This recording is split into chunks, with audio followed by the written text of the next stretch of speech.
Assalomu alaykum, hurmatli klub a'zolari. Mana xudo xolasa zakazingiz bo'yicha yana bir uskunamiz. Xudo xolasa to'liq sinovdan o'tib, o'zini egariga yuborishga tayyorlanmoqda. Mana birodarimiz zakazi bo'yicha xudo xolasa ko'rib turganlaringdek katta qurt, ya'ni 35 grammli qurtlarni mana chiroyli qilib chiqarib berilmoqda. Shu bo'yicha mana sinovlar o'tkazilmoqda.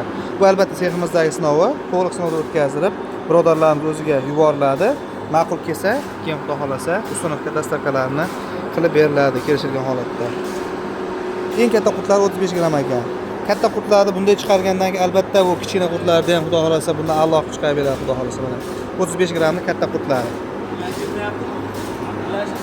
Yo'q, yaxshi. Mana. Juda chiroyli. Ishlarga bemalol o'zlaring baho berishlaring mumkin mana.